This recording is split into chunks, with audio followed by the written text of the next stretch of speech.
Have you ever been afraid of painting? These minis were my last acquisitions during my initial Warhammer fever 20 years ago. I remember waking up early before school to sneak a few more thick coats onto them. Orcs were my first army, and behind all the goblin green and the rusty inks lie some cool stories and battles that got lost in time, just to reborn as part of this channel. I recently saw a bit from one of my favorite artists as of late, Roger from Model Deviant, who said that we all got so immersed in the new releases that we own more miniatures than we need. He was absolutely right, and go check his channel to see some real art, unlike mine. I jokingly commented him that I was getting rid of my backlog one diorama at a time. This may backfire. As I've said before that my house is very small, my wife is starting to get a little suspicious about all the new dioramas around my daughter's room. What else could I do with all my memories? Throw them into the garbage can? I think it's a cool way to give these old minis a worthy place to rest forever. Maybe even find a new home. Each of them is serving a purpose, getting a new look, finding that some of them no longer have legs, and, most importantly, making me very happy in the process. I'm enjoying every second of this project, even when it's adding a bit of stress into my life as a recent father. The lack of sleep and my full-time job are starting to get me, but I think it's all worth the sacrifice. Seeing the first minis I ever painted on YouTube, sharing their backstories with you, and planning the next piece is more than what I could have dreamt. And this is a very special diorama for me. This giant was a gift from my father, who passed away almost 10 years ago. And I will give an arm for him to get to know his granddaughter. He will be so proud. But hey, this is no time for lamentations. I painted this giant back in my youngster days, and when he died, I promised myself to get it repainted for him. But I couldn't find the guts to do it until right about now, when my confidence is at an all-time high.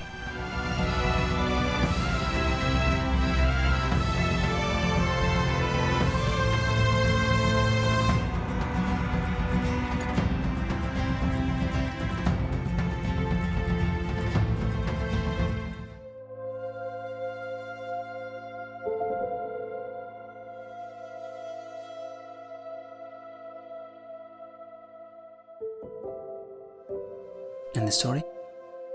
Well, Julia stands before the monsters that try to breach into her city, proud and brave, with nothing but her sword to face the impossible. The alarm bells rang just minutes ago, announcing the coming of the Grand Horde. The swarm of nightmares scream in unison as a terror born from the wildest corners of the realm. The captain ordered to close the inner gate just seconds later. Julia blinked in disbelief while the first rocks from the improvised catapults fell from the sky, breaking the closest wall down. The other gate was still open, with dozens and dozens of farmers rushing to get to the promised safety of the castle. The captain was already running to the last defense tower, followed by his men, turning their backs on the same people they swore to protect. Her father would have not believed his own eyes. Gripping the guard of her sword, Julia stepped forward to reach the outer gate, making her way to the first line. A few villagers looked at her while struggling to pass through the thick wooden doors. Some say that tears crossed her face the moment she revealed the sword and drew the first blood. The goblin scouts met her fury, churning what could have been a rapid massacre into a thrilling fight, with a few farmers trying to help the fearless woman. She didn't say a word. With a nod, she ordered the villagers to enter the frail protection of the Duke's bastion, but just a second later, a heavy rock impacted directly above their heads. The outer wall collapsed onto the unfortunate farmers, trapping Julia outside of the castle. She lay among the debris, with a terrible humming in her ears. The agonic screams of her neighbors were engulfed by the guttural growls of the greenskins. Heavy footsteps echoed through the valley when a hungry giant charged directly to her, his mouth salivating at the sight. The orc riders flanked the colossus, the spiders crawled through the field. The army is at the gates. Julia smiles, watching the arrival of the enemy. She stands with the help of the destroyed wall, feeling the warmth of the stone through her gloves. Knowing that this is the last chance she will, she looks at the distant castle her father projected before her. Her life is a small sacrifice to keep an old promise. Picks up her sword and adopts an elegant pose, waiting for the first monster to strike. After all, if that simple wall, made of lifeless stone, is still standing, even with all the damage he has suffered, why in the world wouldn't she?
I hope my stories help you in some way or another to get through the day and still smile at the end of it.